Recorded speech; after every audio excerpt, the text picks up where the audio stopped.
Assalamualaikum warahmatullahi wabarakatuh.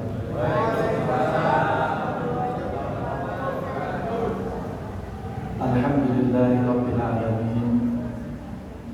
Wa bihi nasta'inu ala umuri dunya waddin. Sallallahu wa sallama ala rasulil amin wa ala alihi wa sahabatihi wa tabi'ihi ajma'in. Amma ba'du. Subhanakallahumma ya Rabbana la ilma lana illa ma 'allamtana innaka antal alimul hakim. Rabbana zidna 'ilma warzuqna fahma bi rahmatika ya arhamar rahimin. Para pesepuh, para guru, para hujjah, para ustaz yang saya hormati, semoga senantiasa dalam berkah Allah Subhanahu wa taala. Bapak-bapak, ibu-ibu, para jamaah yang mulia, semoga senantiasa dalam berkah Allah Subhanahu wa taala. Tidak lupa para pemuda, pemudi dan MC kita juga. Ini SD, SMP,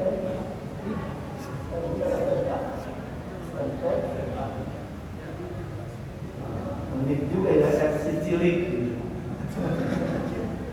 Atau kalau udah SMA bukan cilik, remaja. Tapi unik, dan ini cara yang sangat baik. Hari ini anak muda itu harus diberikan kesempatan, tentunya dengan bimbingan, dengan arahan. Saya di kampus di Masjid Al-Huriyah IPB. Sekarang saya mengimami tarawih hanya di malam pertama saja. Berikutnya imam itu anak-anak muda yang ternyata banyak mahasiswa IPB yang hafal Quran dengan bacaan yang muhassanah mujawadah. Dan saya berikan kesempatan mereka untuk jadi imam, bahkan kuliah subuh, kuliah tarawih juga dijadikan ajang latihan juga amal mereka.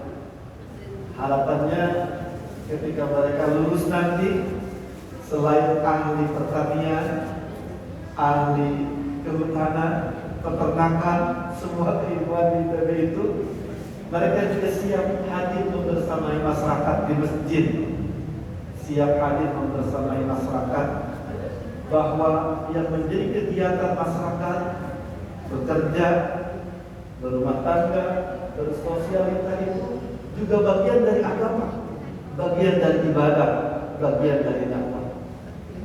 Saya bangga nih lihat ada MC masih muda. Hadwar juga anak muda. Kayaknya rata-rata masih jomblo bisa dibilang. Dia belum pada nikah. Jangan amin kalau jomblo ya. Jomblo itu kan menyendiri itu jangan selamanya. Hadis itu ada al-ajalatu minasyaiton. Terburu-buru itu bagian dari kebiasaan dan hal yang disukai oleh setan. Tapi ada hadis yang sebaliknya, khairul umur ajillah. Sebaik-baik sesuatu itu yang disegerakan, dan dia adalah memiliki keluarga, beristri atau bersuami. Jadi kalau dibilang jomblo besar, jangan diaminkan. Kenapa lama-lama hamil? Dan kalau menikah nanti, cari, ini juga sunnah Rasulullah SAW. Karena kakul wadu dan wadu, nikahilah oleh kalian. Ini menyapa anak muda itu sangat jasa ya. Karena bangga melihat anak-anak muda diperangkan, ya, dihadirkan, dan hal seperti itu. Orang duta pertama dalam Islam yang menjadi dai ke Yazid, ke Madinah, yang kemudian membuka Madinah itu Yasrib itu menjadi kota yang menyinari dunia. Islam itu menghantarkan sosok-sosok penata dunia, membangun peradaban. Itu Mus'ab bin Umair, anak muda yang terkenal dengan kenabihannya, kegantengannya, kesopanannya, bahkan wangi tubuhnya. Tapi ketika syahid di perang Uhud ditemukan tidak memiliki banyak pakaian, bahkan pakaiannya itu hanya satu lembar yang dipakainya. Itu pun ketika dijadikan kafan tidak bisa menutupi seluruh tubuh. Anak muda, jangan kelamaan mencoba.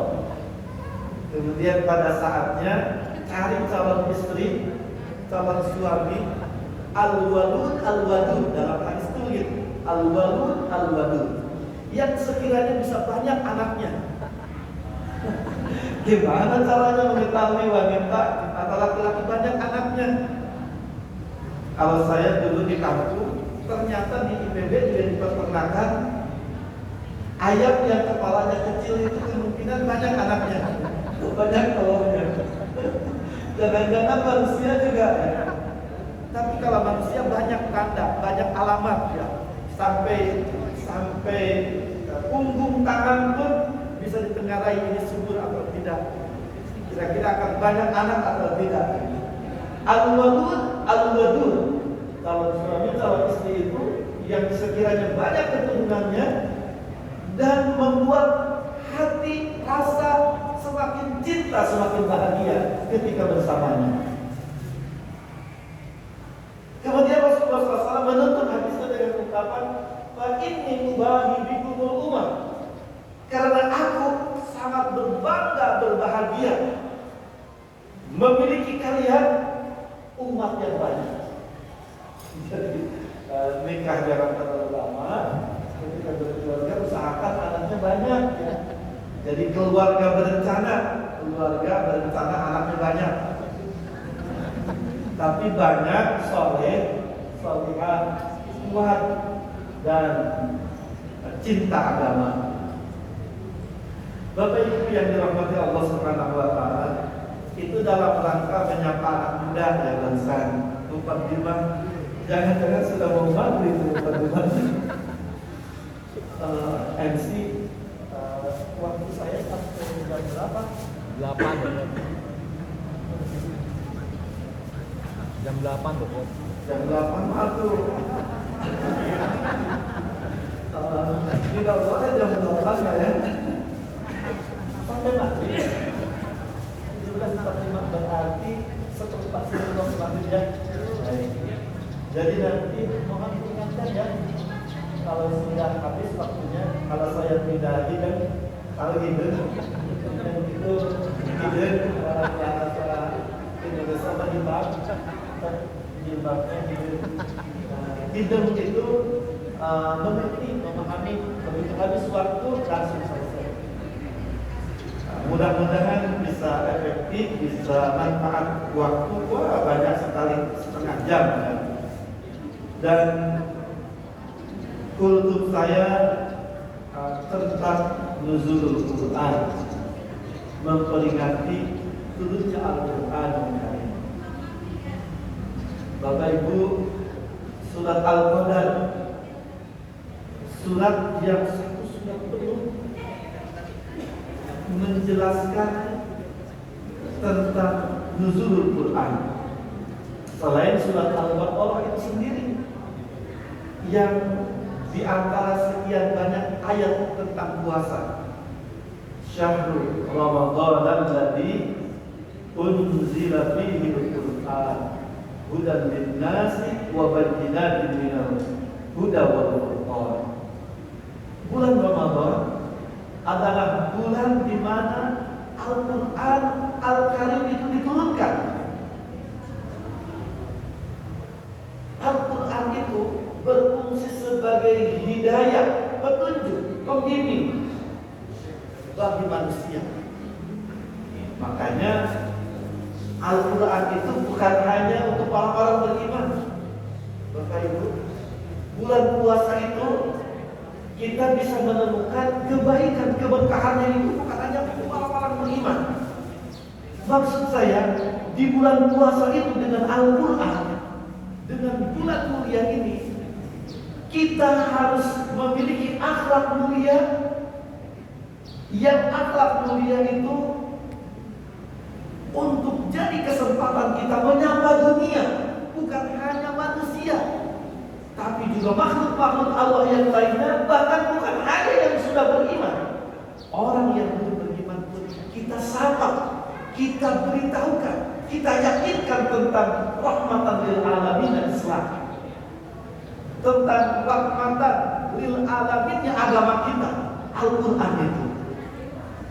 Makanya Bapak Ibu, saya lihat di media sosial, ketika ada buka puasa bersama, ketika ada pembagian takjil, rupanya yang berbondong-bondong yang antri untuk mendapatkan buka puasa itu bukan hanya orang-orang muslim yang sedang berpuasa.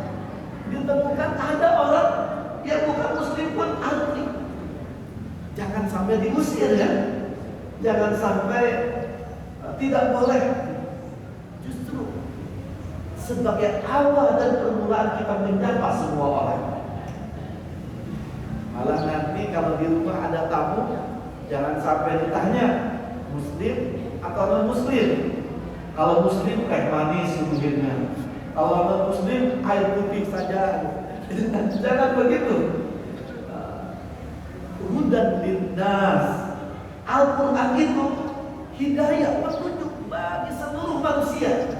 Maksudnya juga ketika kita berhasil berinteraksi baik dengan Al-Quran, akan membentuk kita menjadi pribadi yang bisa menyapa semua manusia. Dan seperti itulah mestinya agama, seperti itulah mestinya Islam yang dititipkan kepada kita. Hudan linnas wa bayyinatin minal huda wal furqan. Kemudian Al-Quran itu menjadi penjelas bagi manusia tentang hidayah, tentang petunjuk dan pemisah antara yang baik dan yang buruk. Subhanallah. Berikutnya, kalau terus kita baik berinteraksi dengan Al-Quran, kita akan memiliki kepribadian, ucapan kita, perbuatan kita, aksi-aksi kita, keseharian kita itu pelan-pelan membuat orang jadi bisa membedakan mana yang baik, mana yang buruk. Mestinya orang muslim, orang beriman itu Bapak Ibu, jangankan bicaranya, jangankan perbuatannya, sapaannya, santunannya kepada orang-orang yang ada di sekitarnya, diamnya saja, keberadaannya saja memberikan pencerahan, memberikan penjelasan, membuat orang jadi mengerti mana yang benar, mana yang salah. Itu di surat Al-Baqarah ayat tentang turunnya Al-Quran, menjelaskan bahwa Al-Quran diturunkan di bulan Ramadan, sekaligus tentang fungsi Al-Quran bagi orang yang mengimaninya, bagi orang yang memperlakukannya dengan baik. Dia akan menjadi pribadi yang bukan biasa saja. Kehadirannya itu menghadirkan pencerahan, kesejukan, kebaikan untuk lingkungan. Bapak Ibu, yang paling terkenal dan dominan semua kita hafal ayat yang menjelaskan tentang nuzulul Quran, surat Al-Qadar. Inna anzalna fi lailatul qadar. Ayo kita baca sama-sama untuk lebih memastikan kenangan kita tentang nuzulul Quran yang sedang kita peringati sore hari ini, dengan terpadunya semua kita, bapak-bapak, ibu-ibu, para pemuda, para pemudi, semua kita bersama di masjid ini menyongsong atau menjelang waktu berbuka. Ayo kita baca surat Al-Qadar sama-sama. A'udzu billahi minasy syaithanir rajim. Bismillahirrahmanirrahim. Inna anzalnahu في ليلة القدر وما أدراك ما ليلة القدر ليلة القدر خير من ألف شهر تنزل الملائكة والروح فيها بإذن ربهم من كل أمر سلام هي حتى مطلع الفجر صدق الله العظيم. Sungguh aku telah menurunkan Al-Quran itu pada malam Lailatul Qadar.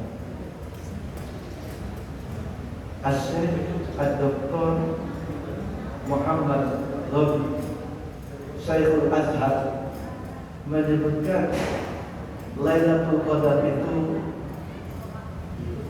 artinya malam kemuliaan, malam keagungan, malam kebaikan,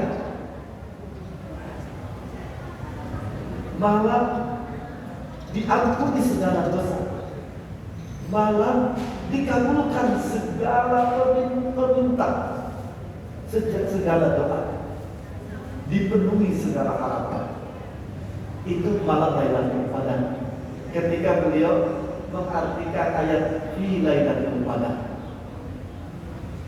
wa ma adraka ma Lailatul Qadar, ini dalam bentuk istifham, pertanyaan.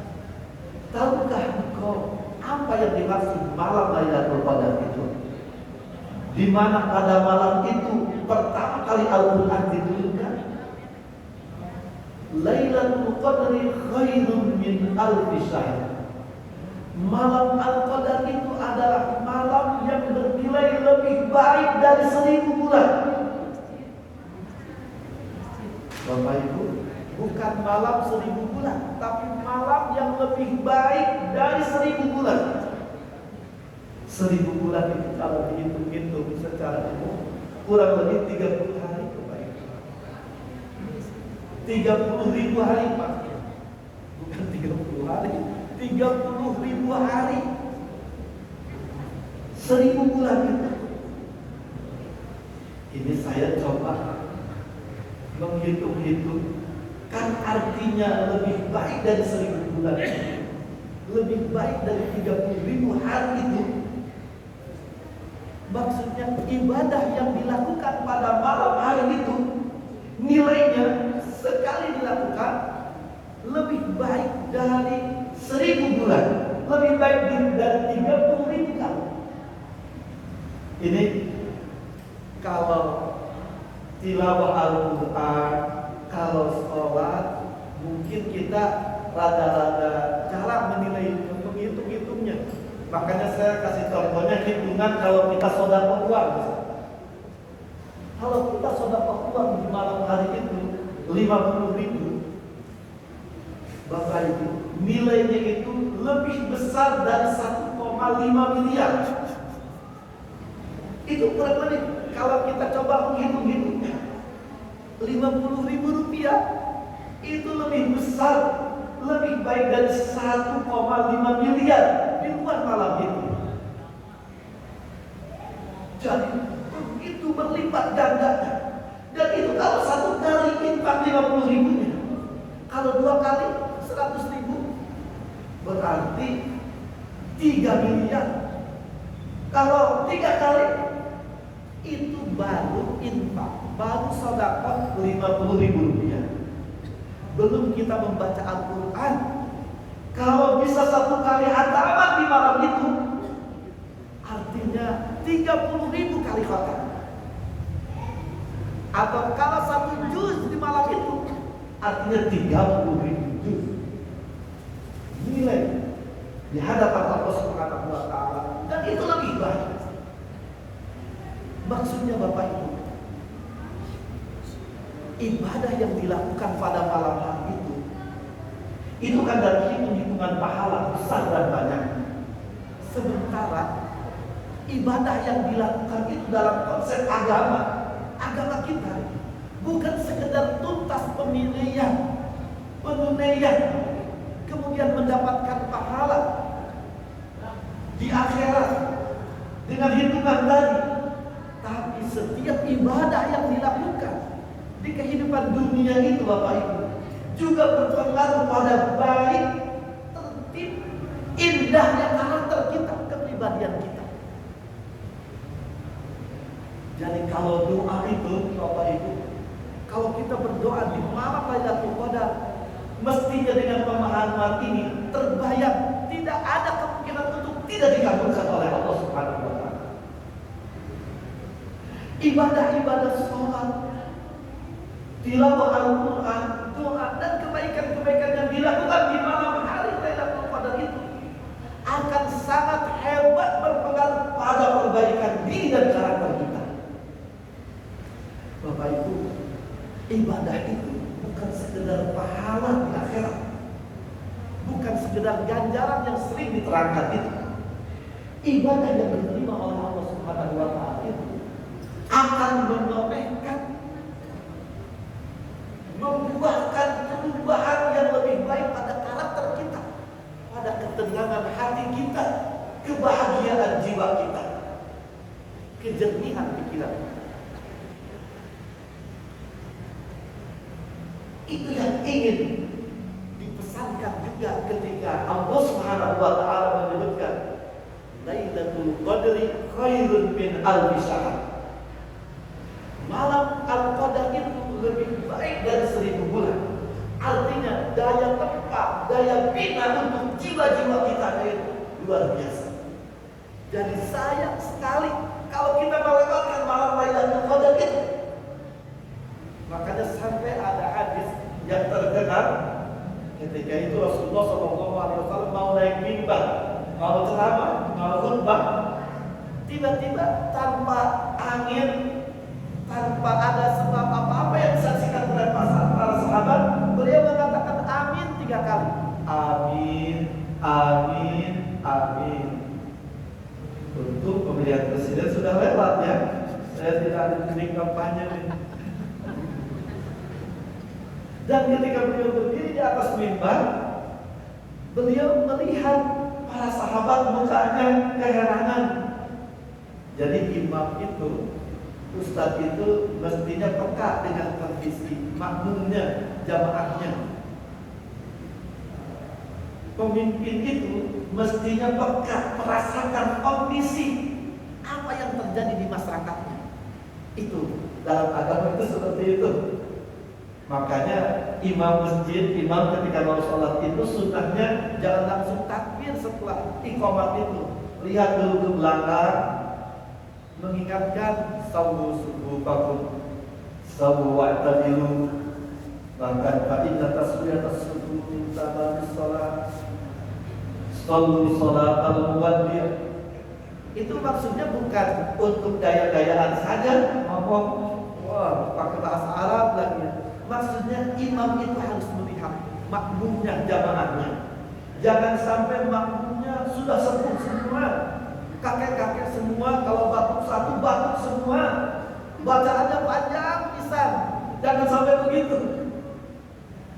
Atau makmum itu banyak anak-anak yang terkadang ingin cepat selesai sholatnya, jangan malah dilama-lamain. Tapi juga ketika makmum yang biasa khusyuk dan suka sholatnya lama-lama dengan bacaan yang bagus dan panjang juga harus dipahami. Artinya imam itu harus menyesuaikan makmumnya. Makanya tidak heran imam itu cerminan makmumnya, pemimpin itu cerminan bangsa atau masyarakatnya. Ungkapan itu tidak salah juga. Bapak Ibu yang dirahmati Allah Subhanahu wa taala, kenapa saya sampai di sini ya? Sampai ke imam tadi, dari mana beloknya Pak Haji? Saya menjelaskan apa tadi sampai mengingatkan imam, pemimpin. Ada yang ingat tidak? Dari mana saya menjelaskan? Amin, amin, amin tadi. Amin. Ya, tapi sebelumnya lagi apa? Rasulullah SAW dia mau khutbah tiba-tiba mengatakan amin 3 kali. Lanjutkan, pemimpin atau imam itu harus peka dengan yang dipimpinnya. Nah ini dicontohkan oleh Rasulullah SAW. Begitu lihat mau memulai ceramah, para sahabat ketinggali, mukanya itu sedang bingung. Mungkin dalam pikirannya, kenapa Rasulullah SAW itu tiba-tiba amin 3 kali, padahal tidak ada yang berdoa, tidak ada yang berkata-kata. Tanpa ditanyakan, beliau menjelaskan. Ternyata kata beliau, tadi aku mendengar malaikat Jibril mengatakan 3 hal, dan setiap satu dikatakan aku mengatakan amin. Dan ternyata apa yang dikatakannya Bapak Ibu? Raghima anfu rajulin, sungguh rugi, celaka seseorang yang mendapatkan kesempatan hidup di bulan Ramadan. Kita alhamdulillah tahun ini dipilih oleh Allah untuk bertemu Ramadan. Kemudian kata Rasulullah SAW, namun Ramadan berlalu tanpa diampuni dosa. Walam yufadlah wa yamdi Ramadan walam yufadlah. Maka aku mengatakan amin.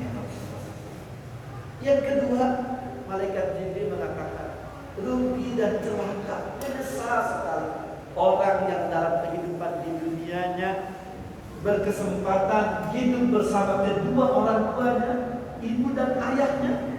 Mungkin mereka sampai sepuh keduanya, namun dia tidak masuk surga di akhirat. Maksudnya Bapak Ibu, kedua orang tua, ibu dan ayah itu kunci masuk surga kita. Kemudian yang terakhir, rugi dan celaka seseorang yang mendengarkan nama disebutkan Rasulullah Muhammad Sallallahu Alaihi Wasallam, namun tidak bersalawat, tidak membaca salawat untuk. Artinya orang itu sebegitu tidak bedanya Rasulullah, seorang Nabi junjungan yang kita cintai, yang kita agungkan, dengan nama yang lain tidak teringatkan. Artinya dia tidak mengenal Rasulullah SAW. Bapak Ibu yang dirahmati Allah Subhanahu Wa Taala,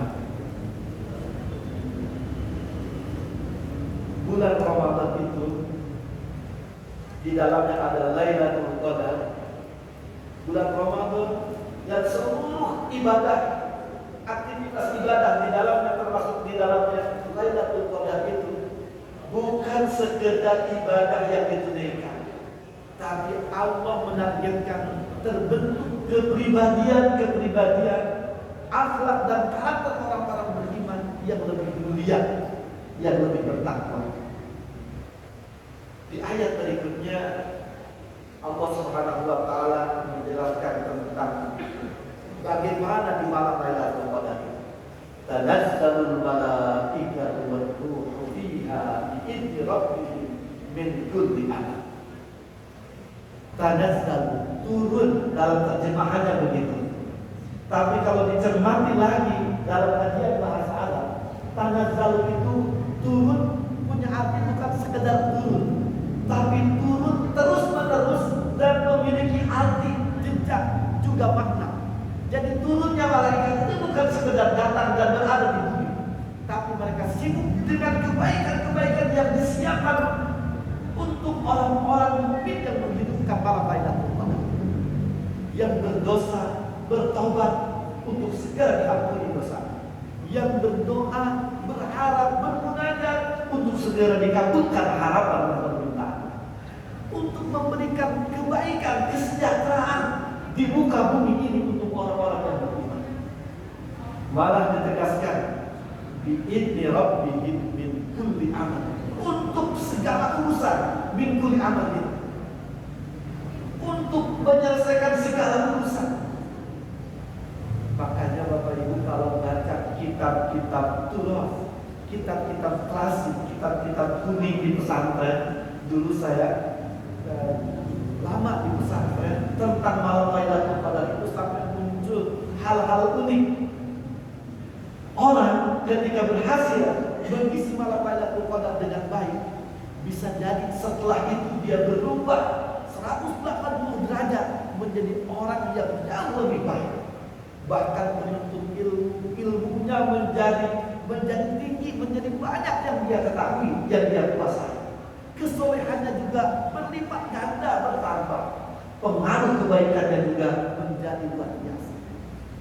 Berkah dan fadilah Lailatul Qadar. Karena tadi tanazzalul malaikatu wa ruh fiha bi idzni rabbihim min kulli amr. Salamun hiya hatta matla'il fajr. Kesejahteraan, kebaikan, kasih sayang Allah terus berlimpah sejak terbenam matahari, sejak maghrib malam Lailatul Qadar itu sampai terbit fajar, sampai waktu subuh terus. Jadi waktu malam Lailatul Qadar itu rentang waktunya dari mulai maghrib sampai subuh Bapak. Dan dijelaskan berada di malam-malam Ramadan, berada di malam-malam ganjil Ramadan. Penjelasannya itu runutannya, berada di malam-malam ganjil Ramadan dari mulai tanggal 1 sampai akhir, berada di sepertiga malam terakhir, sepertiga bulan terakhir, artinya di 10 hari terakhir bulan Ramadan, di setiap malam ganjil 10 hari Ramadan. Bahkan lebih spesifik lagi, ada hadis yang menyebutkan di malam 27. Walaupun ketika membahas, mencermati bagaimana untuk mendapatkannya, ada hadis dari Ibnu Mas'ud yang luar biasa. Saya juga belakangan baru dengan kalimat pertamanya, man qama lailatas sanati, orang yang menghidupkan malam sepanjang tahun dipastikan berhak akan Lailatul Qadar. Jadi yang pertama, untuk mendapatkan Lailatul Qadar itu caranya menghidupkan malam sepanjang tahun. Artinya selalu berusaha tahajud setiap malam.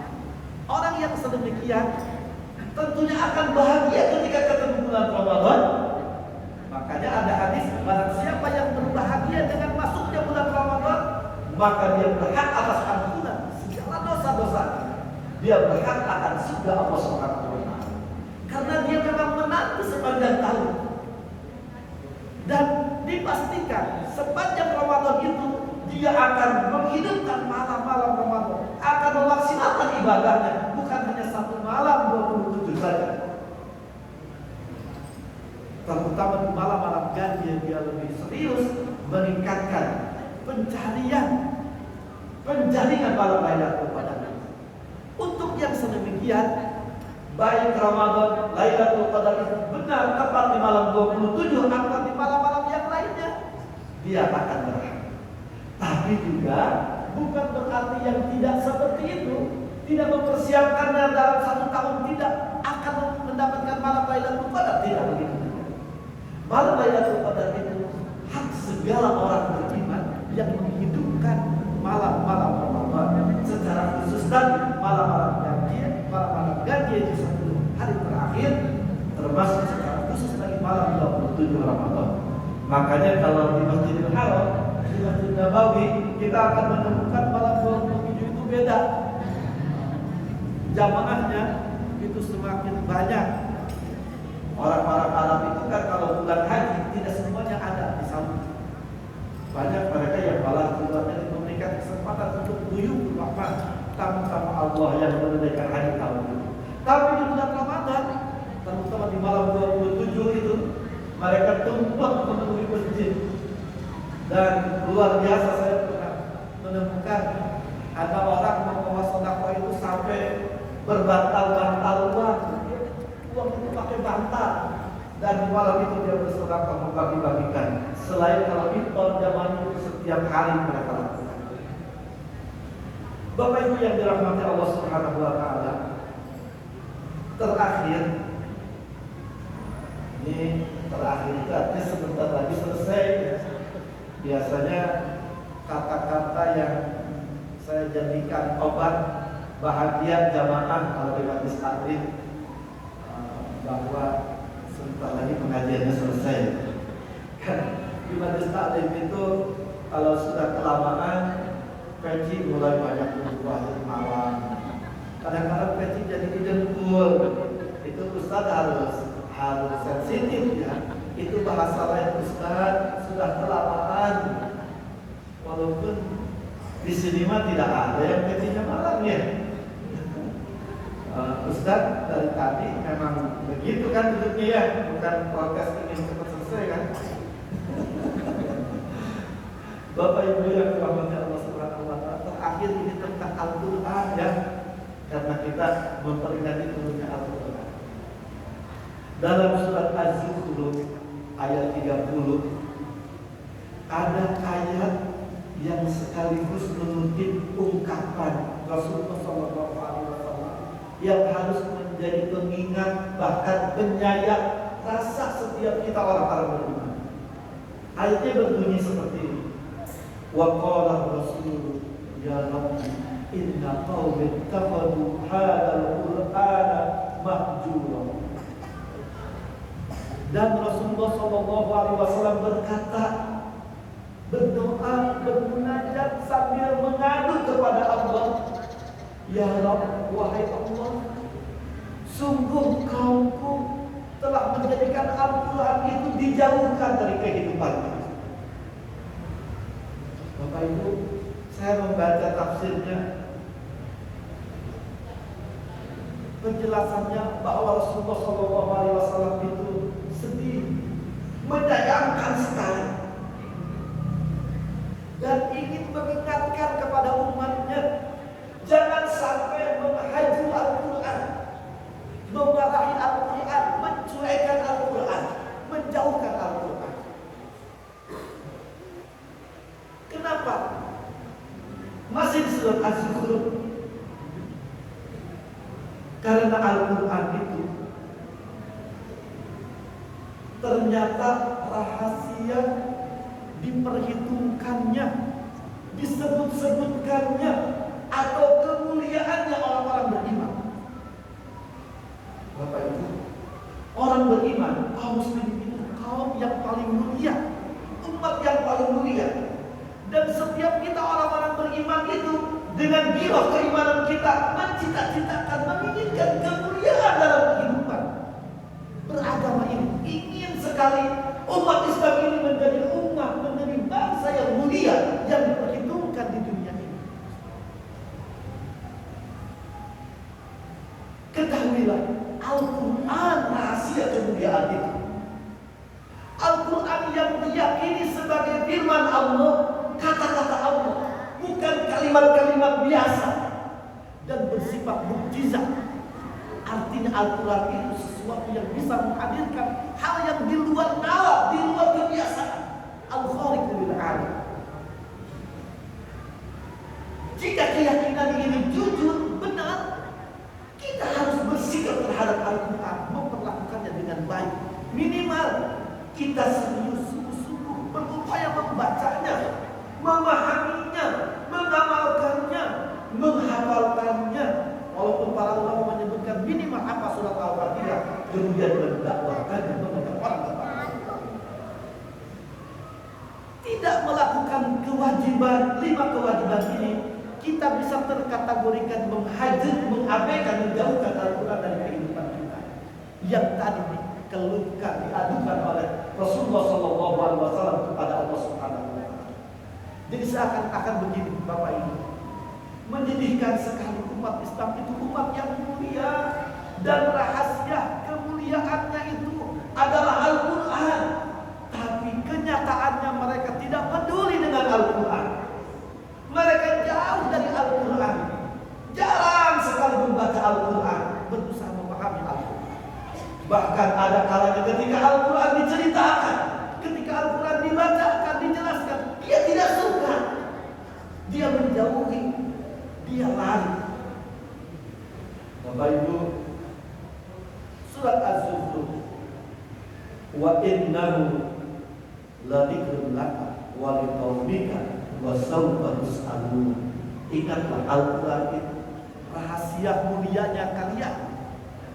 Jadi mulia atau tidak yang sedang kalian rasa sekarang sebagai orang-orang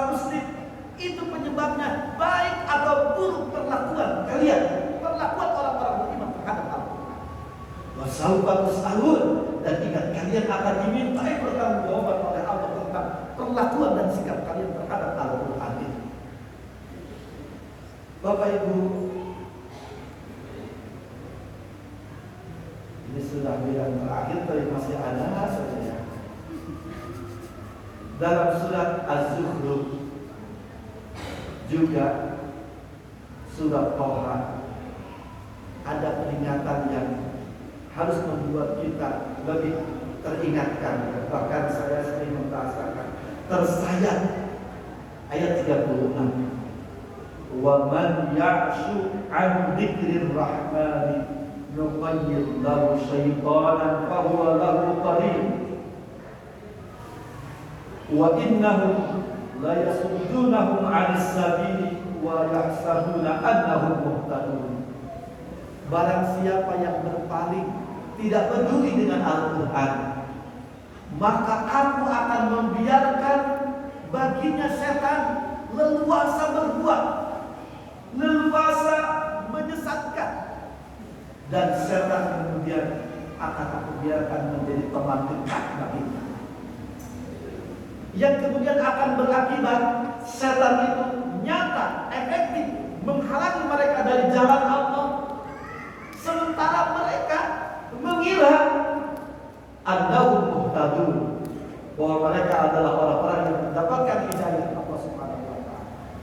Jadi sikap yang terhadap Al-Quran bisa menyebabkan salah kaprah kepribadian.